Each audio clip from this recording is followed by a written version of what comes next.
Once again, good morning to everyone. Good morning to all of the members of MAP-ABCDF. And thank you for being with us today for this very interesting topic that we have on Philippine natural fibers or Kenaf fiber.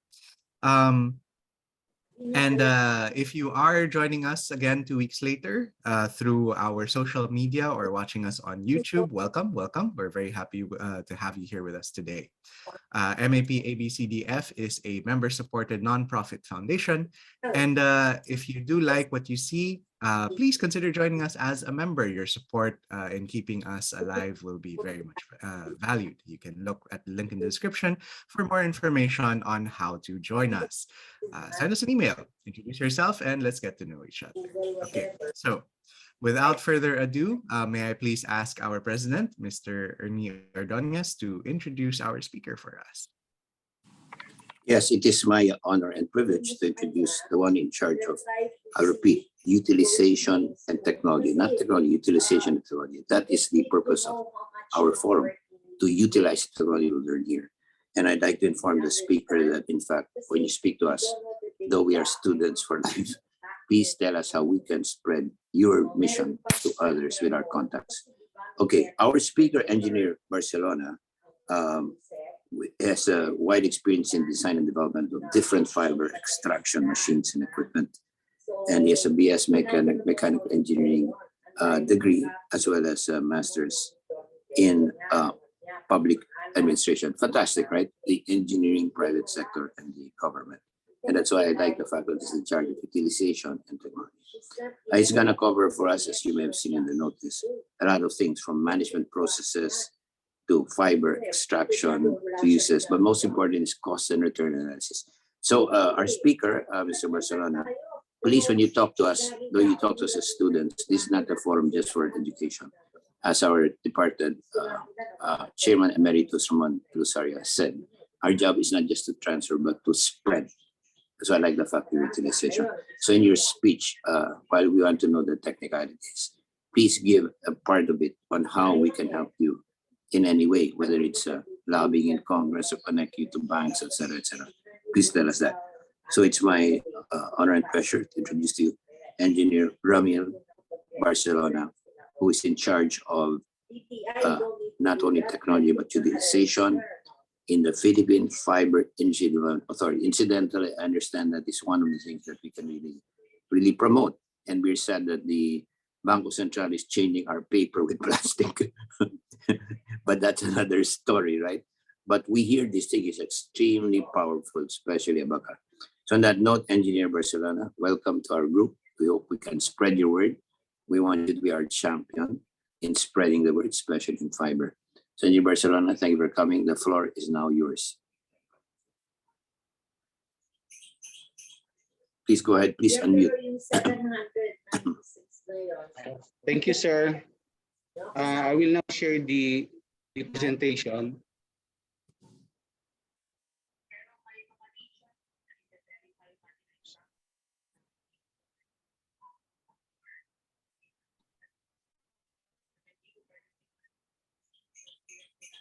If possible, Engineer Barcelona, keep it less than half an hour so we have time to interact. Because some speeches are 1 hour, so keep it to half an hour at the most. Thank you.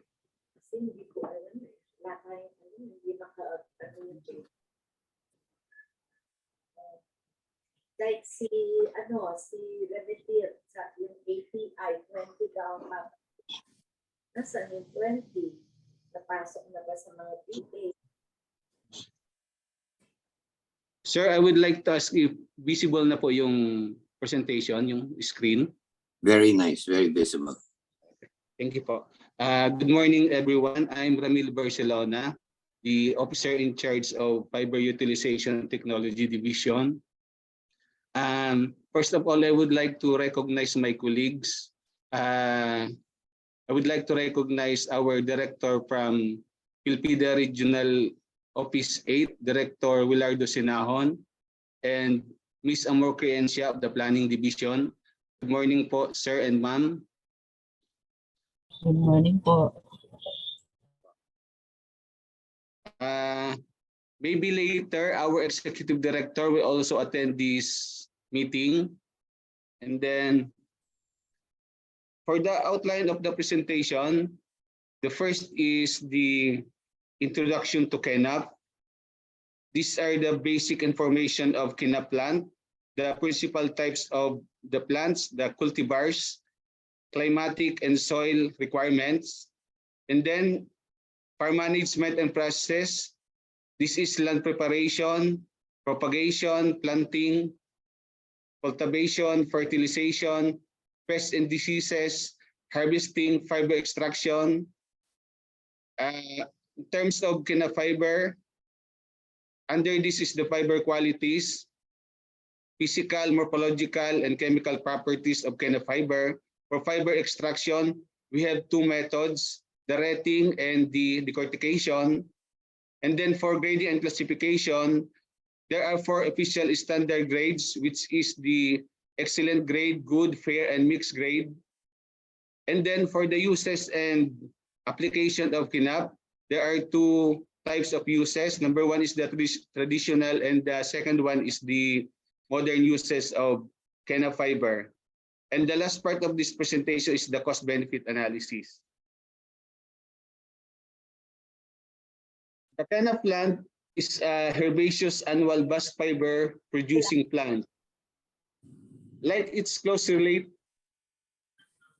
related species, Hibiscus subdarifa variety altissima, it belongs to the family Malvaceae. The word Kenaf is from the Persian word for flax or hemp. It is Siam jute in Thailand, alas 12 in Spain, hemp, ambari or mesta in India, Stokras, Deccan hemp or da in the United Kingdom, and in China, Lipatam jute, Java jute or Roselle in Indonesia. Okay, wala na? Oh, Engineer Barcelona, just a point here. I think the topics are fantastic, but please put emphasis not so much on the technical, but on what you're expert at, the uses, ROI, and how we can help. Right. So if you give the technical deal, that's fine, but don't do it so detailed because we're not gonna plant it, but we think that we will help promote it. Right. So this is our suggestion. The technical, do it, but not so extensive, and do more on the uses and application and cost. Yes, sir. Yes, sir. Okay. The first recorded planting of Kenaf in the Philippines was in 1947, where seeds from Cuba were planted at the College of Agriculture, University of the Philippines at Los Baños in Laguna. At present, it is grown in parts of Zamboanga del Sur, Zamboanga del Norte, and Davao. There are 15 varieties of Kenaf grown in the Philippines. Yung 3 po nito are spineless varieties, were developed by Dr. Nemesio B. Menjola from the UPLB. Meron pong ibang varieties, yung variety simplex, variety viridis, variety rubber. Ito po yung mga characteristics niya. Usually yung stems are purple, leaves entirely with purple petioles. Stems are green, leaves entirely green petioles. And then also other varieties, yung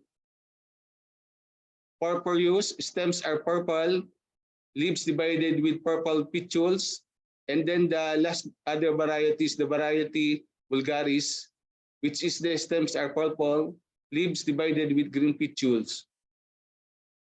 Yung characteristics po ng Kenaf, 1 to 4 meter tall siya.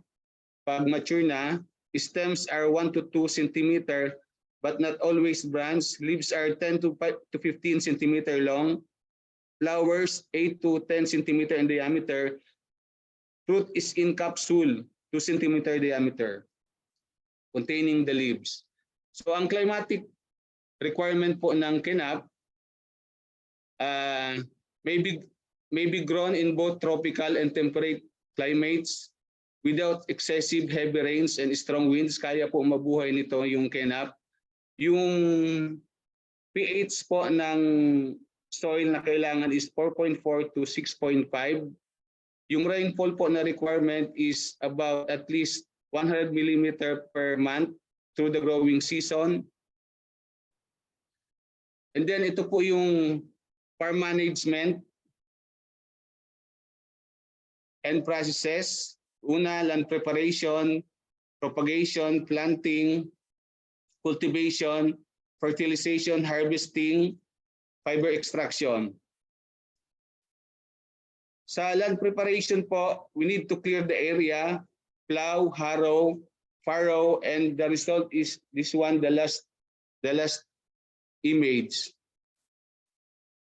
For the propagation, seeds are propagated. Seeds are kidney-shaped and dark brown in color, may be hand or machine drilled in the furrows and lightly covered with soil. Yung seeds niya po, nag-germinate siya in about 5 days in moist soil. When seedlings are about 30 centimeter high, they can be thinned so as to stand to 20 centimeter apart in the furrows. Yung planting po for Laguna is March, April, May. For Zamboanga, Peninsula, February and March. For Davao, January and April. Planting distance is 18 to 20 centimeter by 5 centimeter with an estimated 8 kilogram of seeds per hectare. Cultivation, the seeds grows faster when the land is cultivated and free from weeds. Naturally, weeding is done twice, first at 3 weeks and second at 4 to 5 weeks of crop stage. Sometimes third weeding is also required to keep the area clean. So there are two methods of weeding, manual and with tools. The required laborer is 10 to 12 man days per hectare. We need ammonium sulfate for the fertilization. And then ito po yung mga pests and diseases. Medyo very technical po siya. For harvesting, best time for harvesting is when the flowers are in full bloom. Fiber extracted for over mature crops are coarse. Highest dry fiber was obtained from plants harvested 123 days after planting. So ang planting po nito ay 3 to 4 months. Ito po yung Kenaf fiber. Yung outer fiber po is called bast and comprises roughly 40% of the stock dry weight, and the inner fiber po comprises 60% of the dry weight. These are the properties of Kenaf fiber, yung physical, chemical, and morphological properties.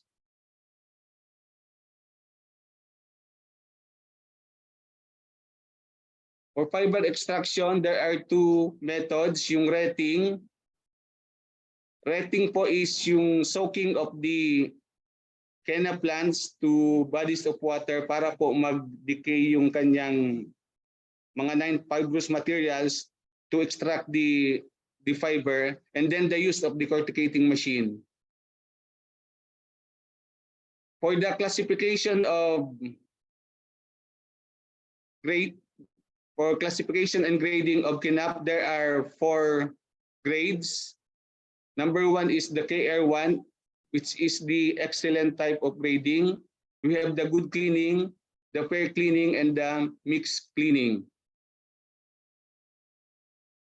These are the uses of Kenaf, the traditional uses. Pwede po siya gamitin as a string, rope, cord, and sack, yung dating gunny sack na container po of rice, corn, and copra. And then pwede po itong gawin handmade paper, currency notes, and cardboards. Para po sa mga modern uses, pwedeng gamitin yung Kenaf fiber for construction materials such as non-structural material. Pwede din pong gamitin siya as composite material, parts of automotive, parts of car. Ang gumagamit po nito yung Toyota and BMW, and for furniture application, and then yung sa yarn, fabric, and clothing.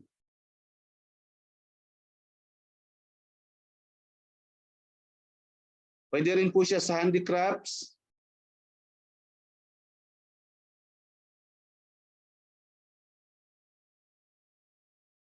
For natural fuel, maging source po siya ng renewable fuel. For livestock, pwede po siyang gawing panghalo po sa mga feeds, and for oil and gas exploration, pwede po siyang gamitin as absorbents. Pwede po dito.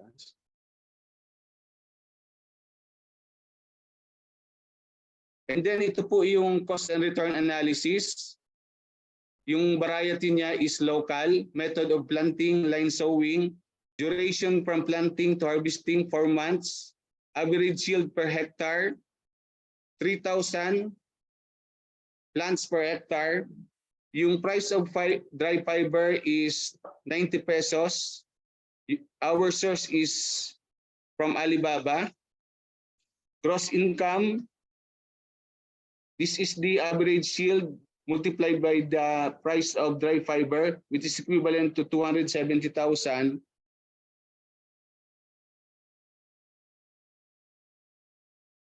Then ito na po sir yung matrix po ng cost and return analysis. For land preparation, for clearing, plowing, and harrowing, we need 4-wheel drive tractor with rotavator. The cost is 7,000. For 1 hectare, we need 8 kilograms of seeds, which is equivalent to 7,000. For planting, 4 laborers at 470 per day, 1,680.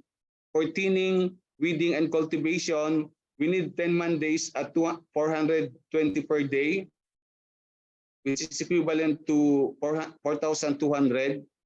Irrigation, 5,000 pesos per hectare. For fertilization, application of fertilizer, we need 3 sacks of ammonium sulfate equivalent to 7,500, and the price of per sack is 2,500. Excuse me, engineer. Parang hindi Yes, nag-move yung slides mo. Nandun pa rin siya sa sa may gross income na 270,000. Baka next slide na yung pinipresent mo. Yes ma'am, next slide na po. Sige. Nag-move na po ma'am? Hindi pa rin.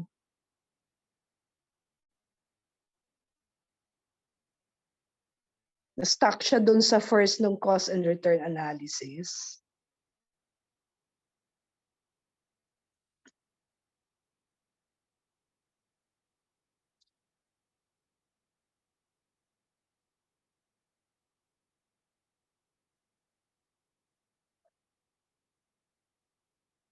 Exit muna natin.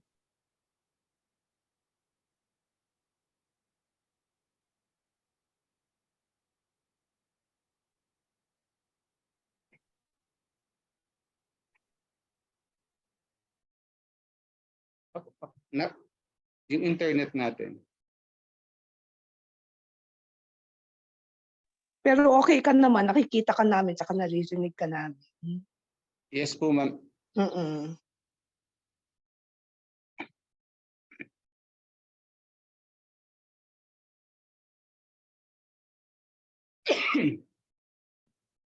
Ma'am, okay na po ma'am?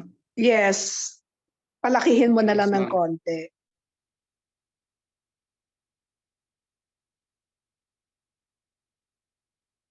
Ayan. Yan. Okay po Okay ma'am. na sa.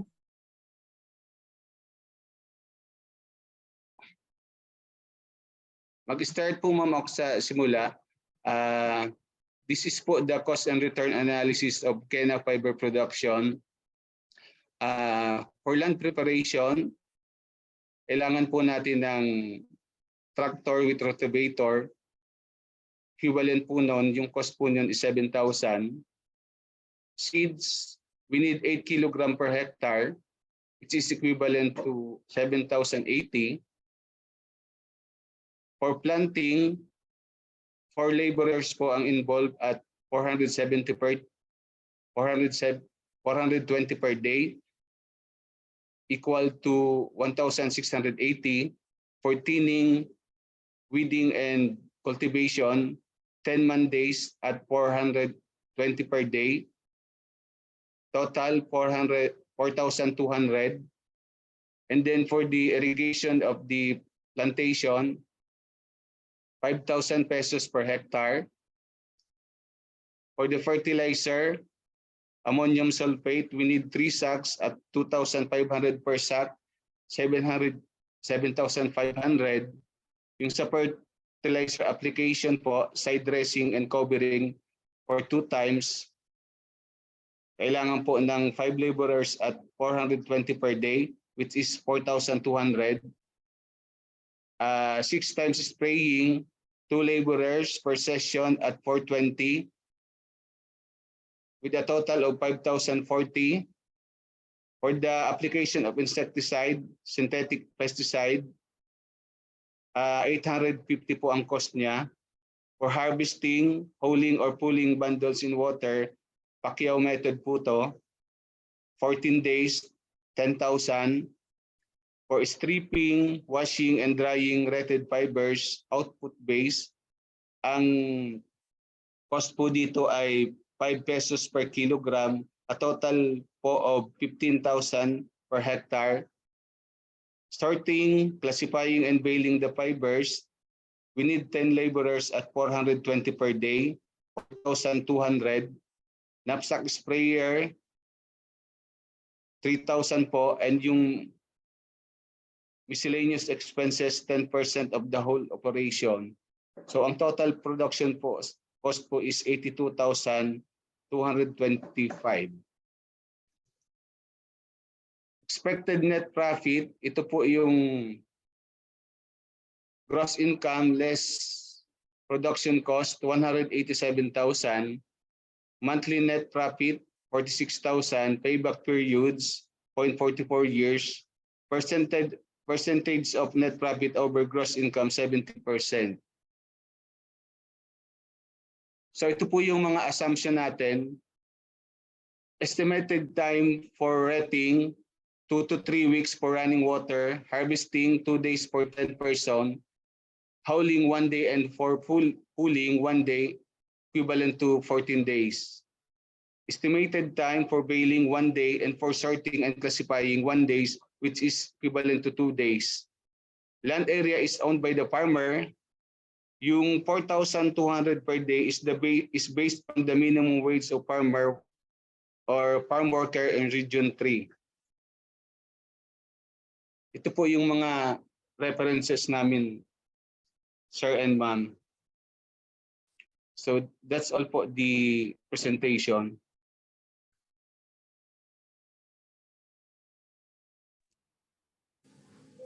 Okay, Ernie, any questions from you to start before we begin? Usually I want to be very last to give chances to all our participants. Okay. But today I'm glad you called me because I want to give some background to this. Kennedy Costales, is here. He was our speaker a few years ago. About Abaca. About Abaca, but he's also FIDA, no? And basically, Yeah, he's the executive director. yeah, he was also then executive director.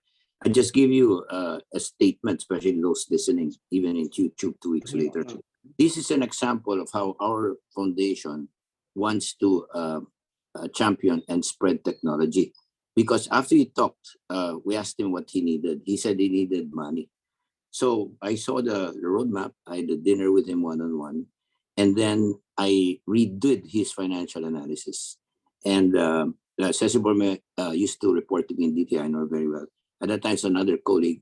So we had Kennedy present the proposal directly to the Land Bank president because without us, they give it to some division chief in some province, correct? So they really loved it. Then after that, he went to Japan and he got a grant, right? So basically, just to encourage us that we're not here just to listen, but to help, no? Kennedy, I just want to ask you, 3 minutes or less, no? I understand you gave the same presentation, you got a grant, etc. Tell us how much you got and tell us what happened then. Because what we want to do then for Abaca, we want to do now for Mr. Barcelona and you. No? So give us in 2 minutes or less what happened. You said that the presentation was accepted by Japan, you got a grant. Tell us how much you got and what happened after that. Can you unmute? Kennedy. Kennedy is one of my favorite people. No? Yeah, Yeah. pleasant good morning po to everybody. So, well, we did not get anything, no, from Japan, no, kasi, well, they are interested, but they don't want to shell out money, no. So, ang ano namin, what we did is, we did it ourselves by talking to our senators and congressmen to help us. Because kasi ang commodities namin, we have 35 natural fiber commodities on hand, but ang problema po namin is our crop is not a political crop. So it's all fibers, no? So hindi po nakakain yan. That's the reason why now we're having hard time. Kasi it's the end products are not food, but more on ano ba tawag dyan, yung natural fibers. So we cannot really attract our political leaders to engage because, well, maliit lang ang butante eh. Maliit lang ang butante ng fiber crops. Our farmers are only about 130,000 farmers directly involved, and including yung other industries, mga 1.5 million. So, hirap talaga kami.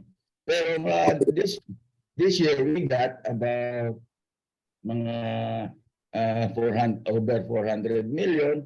So, still maliit pa rin kasi we require, no, the market for natural fibers is very huge in the future because everybody is now looking for natural fibers to replace this synthetic fibers like plastics, no? So everybody is shifting to natural fibers. This is the future. So ang problema lang is hindi na po kami mapunduhan ng maayos kasi is, well, it's not a political crop. So yun ang problema namin. Thank you. That's why we're coming in. No, we're not strong with senators, but we're strong with businessmen and banks. No, and just as I introduced you to the president, then I'd be glad to introduce Mr. Barcelona and you again to the president, Cecil Borromeo. No? Just one last question, Mr. Chairman, no, before we go on. With this kind of income, 270,000, expense of 80,000, and net worth 190,000, that should be easy. However, this is where we helped Kennedy. Remember Kennedy? We did the financials, you and I. No? We have to redo it, no? And I'd be glad to redo it. So before we proceed, Mr. Chairman, I just want to ask this question. This will not get any money because they're not interested in cash flow. They're interested in ROI, no? So, Ms. Barcelona, do you know the ROI? And if you don't, I'll help you do it, and we can go to the bank, and then we can go to people, no? Because we go to the president herself, no? So what's the ROI? Do you know the ROI? Because, you know, cash flow is different from ROI. Because, you know, it looks good, but if the investment is too big, it's no good, correct? So what's the total investment per hectare? Do you know what it is? Total investment. 2 million. Total investment is 82,000, sir. A total investment means, you know, well, of course, you didn't put cost of land, right? But the total investment is equipment, etc., etc. Total investment. Cost of equipment, etc., etc. Well, it's okay. I just want to say this is where MAP-ABCD can come in because we finance people now. We have presidents of banks with us, etc. And we have the connections with the big banks, right? So sometimes when government goes to a bank in a province, they kind of don't look at you because they think it's all grant, right? But you with your ROI, it's fantastic, right? So this is where we can help. So I just had people who are listening, no? Our job in MAP is not just to listen, but to spread. We can help sometimes in bank packaging, etc., right? Okay, please proceed. Mr. Chairman, thank you for the opportunity.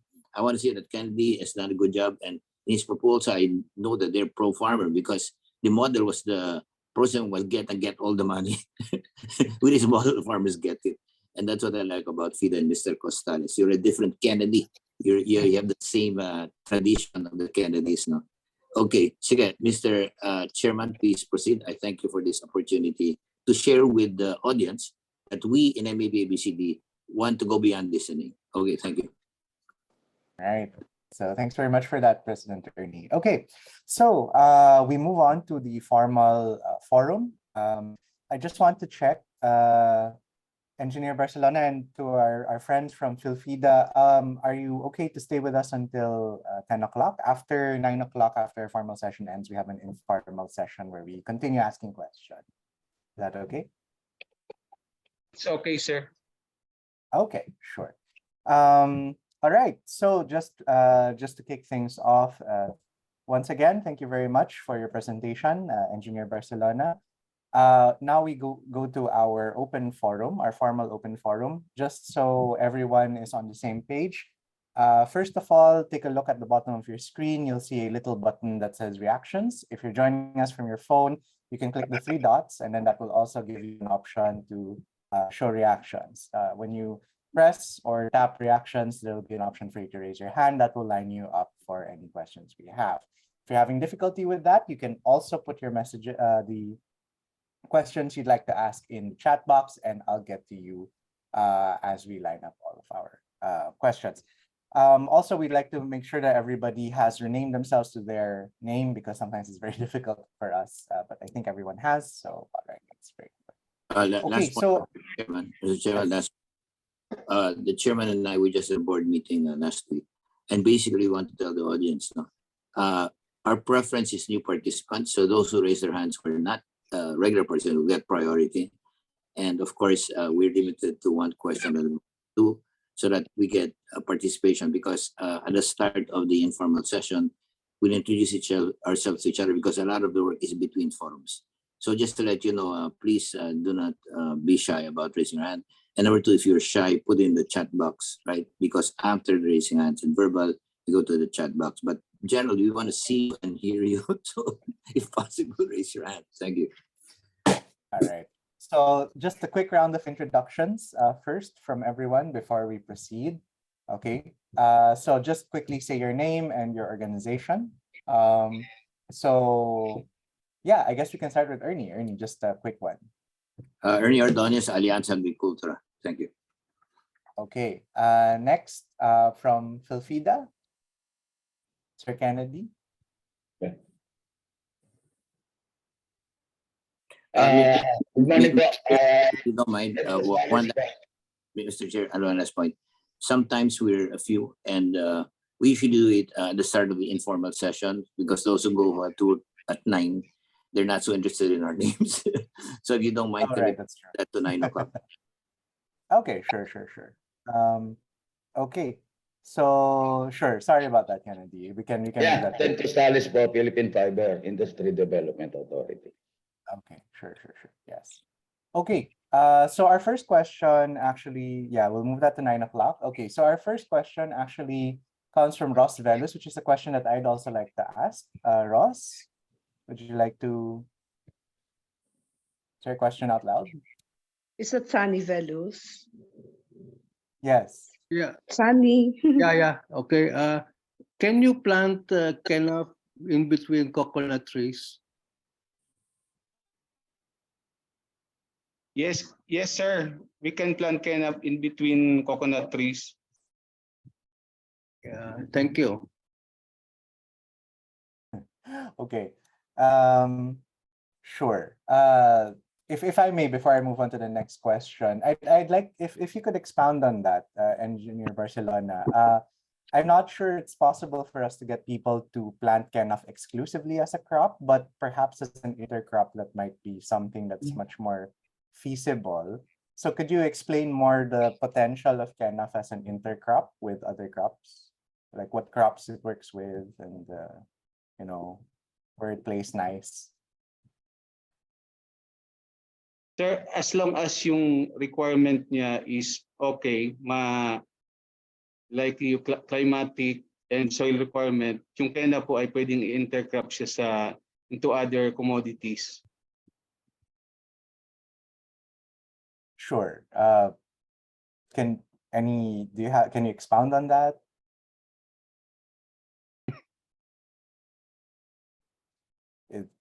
Engineer Ramil, may bawal ba? As intercrop. Okay, yeah, maybe instead of what's possible, ano yung bawal. Thanks for that, Bernie. As for the literatures, ang nakita ko dito, ang magandang intercrop ko is corn kasi yung pest for Kenaps ay nagko-concentrate sila sa corn. So, ang mangyayari po, hindi madi-destroy yung Kenaf pag in-intercrop po sa corn. Yun lang po yung naano ko sa mga literatures. It serves as repellent.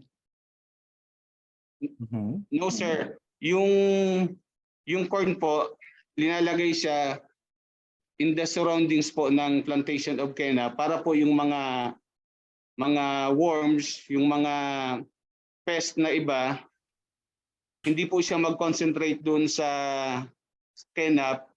Ang i-attack niya po yung corn na medyo resistant naman siya doon sa certain na pest, hindi siya po mamamatay. So ganun po yung strategy. So mas maganda po intercrop is corn for Kenaf.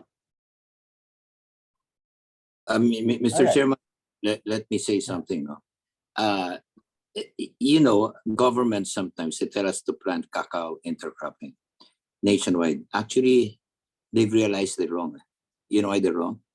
Because to make money, you have to get 2 kilos. To get 2 kilos, you need a certain soil.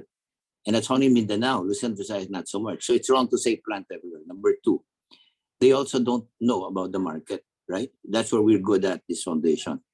Before they liked cacao, because Ivory Coast, which was the best producer, went to palm oil. Kaya bumaba presyo pwede. Ngayon, bumalik na ang Ivory Coast. Ngayon, hirap na naman tayo. You see, so we in agribusiness are agribusiness because sometimes agriculture knows production. They don't know the market, right? And they don't know the ROI, etc. I'm glad you have Kennedy there to do that. So I'm just saying here that, of course, you can ask, what kind of pests are there, etc. No, but before we end, hopefully we'll keep the key issues. No, what's the market? What's exactly the probability? Where can it? You know what I mean? This is my problem. You know? As a matter of fact, we have a 469-page report that the DA has been excellent at production, but not the value chain, correct? And you know, this thing, you give us this return income, and everybody starts planting, they all lose money. For example, all those planting cacao who will not make 2 kilos are going to lose money. Did you tell them that? Do you know that there's a certain climate? Do you know there's a hazard map because of climate change? Do you know the soil is very different? That Luzon and Visayas now have a trouble, and Mindanao is good. You know that's not so. They say plant, plant, plant. That we can say that also. Plant, plant. No, no, no. Say plant which tama sinabi mo, Engineer Barcelona, that soil must be correct. The climate is correct and all that, but you gotta go beyond that, which we'll do later. Okay, just to let you know now, the people listening, some are leaving at 9, they have to go to work now. But we'd like to know that ABCD wants to help by looking at the business aspects and work with government, people like Angel Barcelona and Kennedy Costales to do this. Because for too long, we've been a little bit naive, right? Production is failure, failure, failure. Whereas Vietnam and Thailand, they know this very well. They even know the global, That's what they gotta do. You gotta change, okay? We gotta change, we gotta transform agriculture because we're going off on the wrong path.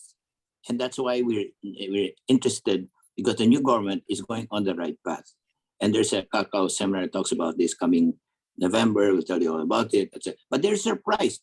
DTI, when they found out, said, sandali lang, mapapaya kami. We told them kasi that they're to put planning. You'll tell us now to eat our words. And Private Secretary said, yes, we gotta tell the people the truth because we talk and they follow us and then it's wrong. So we gotta tell them that that's not true. You cannot plant cacao between coconut trees everywhere. Only special. Ganon rin sa produkto mo, Ramil, no? Ganon rin produkto mo. So we want to emphasize that. So later on, kaya tinatanong kayo, no? What kind of crimes do you have? And we say, soil and climate, medyo kulang yan because the people listening to this YouTube and all that, they want to know more than that, diba? Of course, they can call you. So, matter of fact, our agreement is before we start the session at 9 o'clock, please give us your email and phone number para we can call you, diba? I know chat box, pero sabihin na rin in the beginning. Yun lang po. I want to warn you, no? We're business, no? We're not here to plant kung walang profit because hindi profitable, diba? So please proceed. Yeah. No, exactly that. If we want to establish a reliable supply of the fiber, it's a little bit questionable if we do it just by itself, but maybe as a way to start it out, it's something that can be intercrop with other things, but yeah. Okay. All right. So our next question comes from Ike. Ike raised his hand earlier. Vicky, don't worry, I saw your message. Sure, I'm sure we'll have time for that. But let's go to Ike first. Ike. Maybe he stepped out, maybe he got a call. Okay, let's go to Vicky. Vicky was next in line. So Vicky, please, what would you like to share? Oh, hi. I'm so glad to know that Kenaf is already here. And, we have been looking into using it, also bringing it to IP areas where they have the land to plant. And we're just starting, no? But we got to know that Kenaf is also being used for wood planks, to make wood planks. And we're already in touch with Link Up, but we have not really started the discussion with a Malaysian group, a Malaysian very, very successful company, the Kenaf Venture Global, and they're looking for a place here in the Philippines for raw mat. And so we're thinking of bringing the Kenaf in a big way here. They're looking for about 100 hectares. And also, now that I know that it is also good for fiber, then we can also bring that to the IP areas because we're into weaving, we're into developing the fiber industry, the weaving industry. And so, maybe these are the things that we can work on. I would like to get the PowerPoint presentation, if you can send it to me, Bernie. And maybe we can talk further about this more detailed. Thank you. Okay. Thanks very much for that, Vicky. Okay. All right. So our next one comes from Ernie Villaluna. Nakamute ka po. Okay. Yeah, there we go. Yeah. Now my question is Kenaf already being used for packaging material, like for packing rice, for example? And have you looked into how much will it cost, when you start to fabricate this packaging material, Because right now, I think we're using polypropylene. Thank you.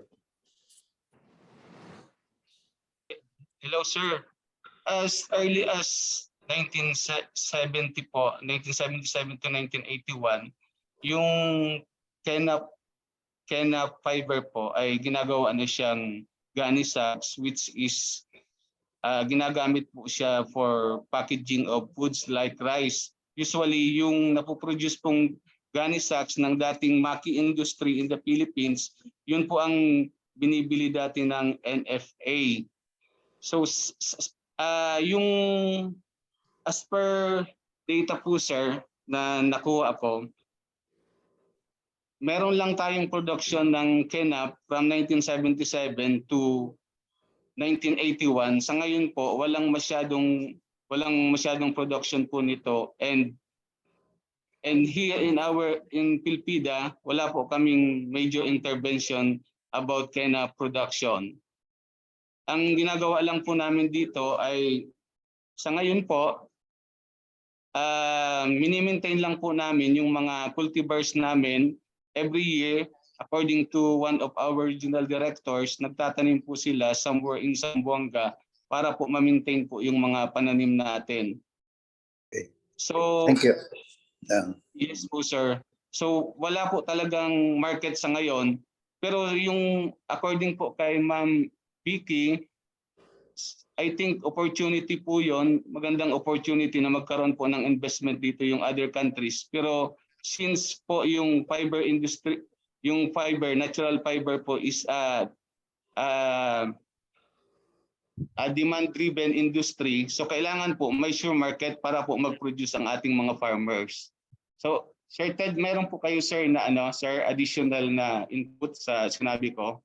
Wala. Oh, no, it's okay. I just wanted to look at the market and all because like for example, is durability.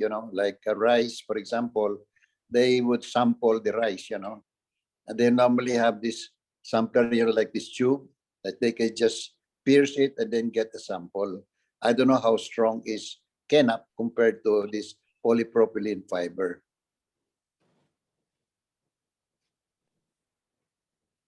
Anyway, I think we can talk about this later on, I think, in the open Yes, forum. Thank you. Let me comment. Please allow me to comment with regards to Kenaf and other natural fibers. Well, if you do not still know, abaka is the strongest natural fiber in the world. Sa atin lang po tumutubo ang abaka. Before the 1940s, we monopolized export. Even before the war is malaki na po ang export natin sa abaka. Yung sa sa other fibers like Kenaf, malaki rin po yan. Kaya lang po, hindi po nabibigyan ng pansin ng gobyerno natin. Kasi po ang inuuna nila, puro food security. Literal na food security.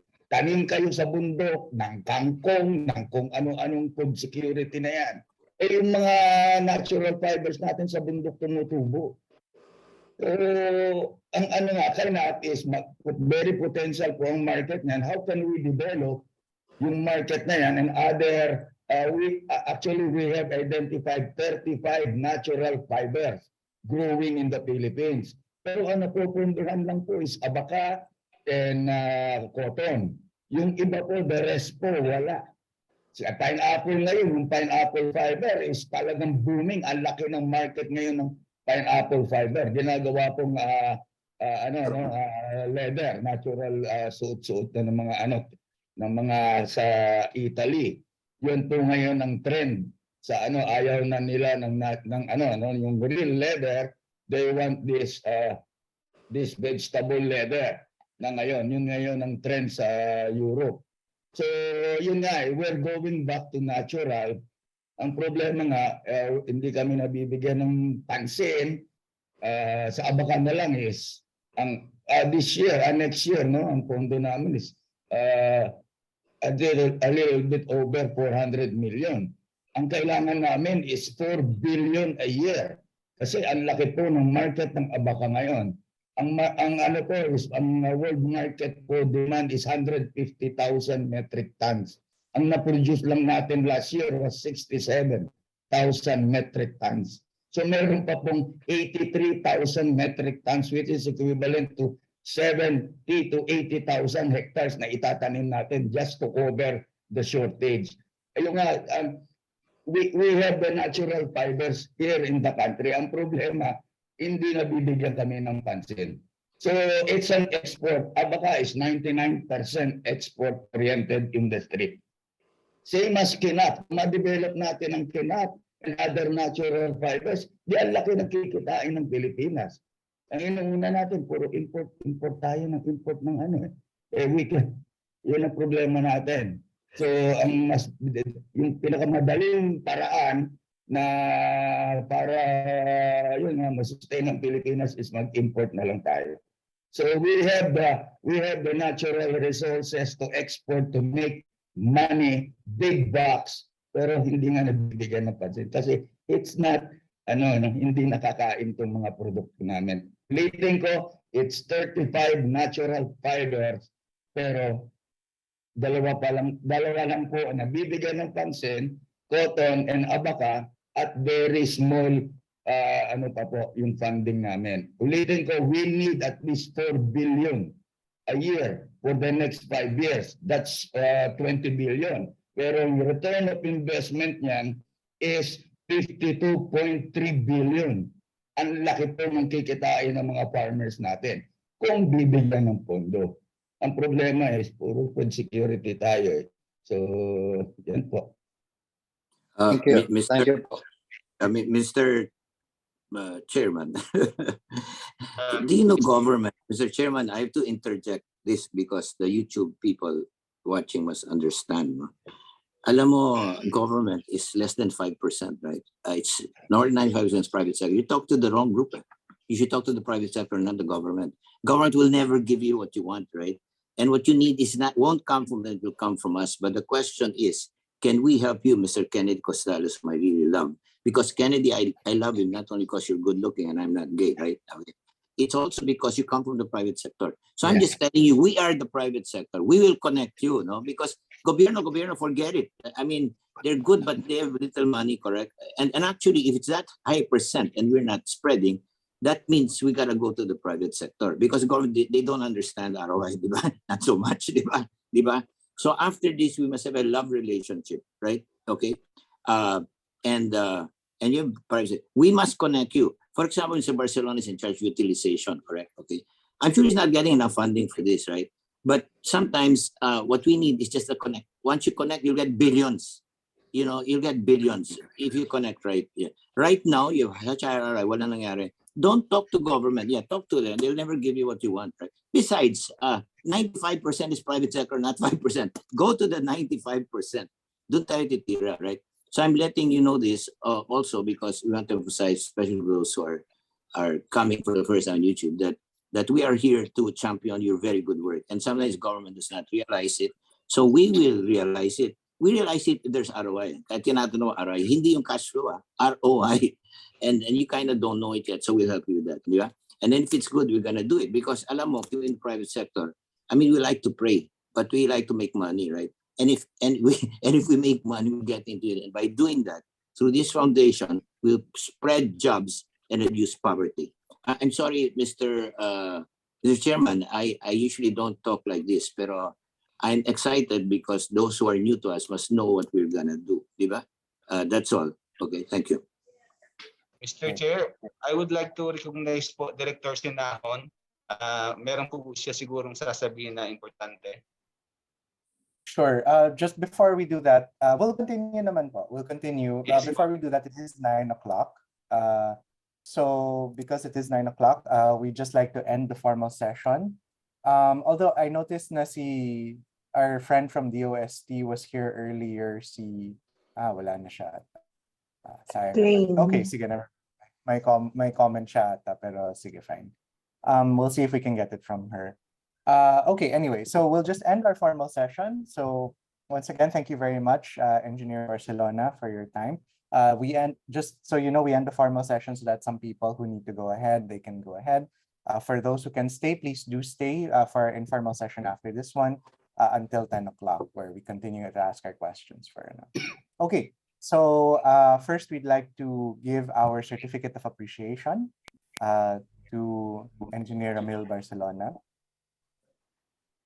So the Management Association of the Philippines, Agribusiness and Countryside Development Foundation, together with our partners, present the Certificate of Appreciation to Engineer Ramil Barcelona for his invaluable support in the advocacy and promotion of agribusiness and countryside development, and for his commendable and unselfish services rendered to this foundation as our resource speaker, given on our 42nd weekly online meeting of 2022, this 15th day of November in Makati City, Philippines. I myself, as the chairman, and Ernie Ordonez as our president. Thank you very much.